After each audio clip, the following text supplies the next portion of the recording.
Imagine you're a painter that dreams about fame and fortune. To get them, you can spend decades perfecting your workshop and count on a stroke of genius paired with tons of luck to create something that will catch attention in an ocean of other perfect works. You can also paint a cross stuck in a dog poo and count on the never-failing Baptist fundamentalists. A success like this may be smaller and short-term, but way more reliable and immediate. The rules of economy are quite merciless here. If, while being an artist, you're not a complete lunatic, the latter option is the one to go. It's banal, everyone knows it, from investors who are twice as bitter when they lose $10,000 than they are happy when they win $10,000, through news TV stations whose terrible stories are watched a few times more frequent than any positive bits they broadcast, to the algorithms of the so-called social media, which, you know better than I do, they're called the outrage industry for a reason. We experience negative emotions way stronger than the positive ones. It's an evolutionary adaptation that increases our chance of survival. Why would you think Hollywood is blind to this simple mechanism? The formula is simple.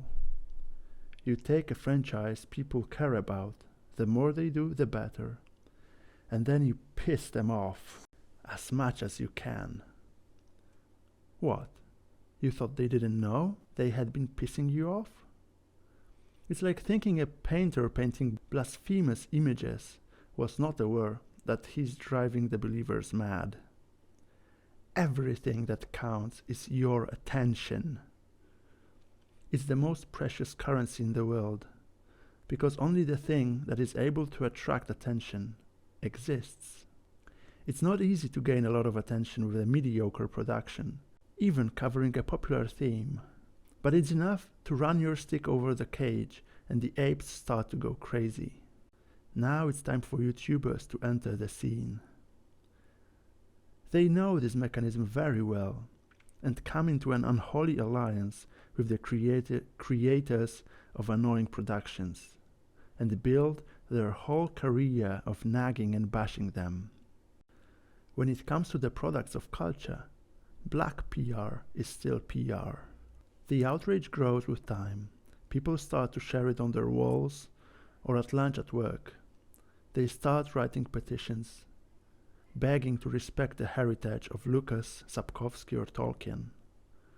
Online media outlets start writing articles about it.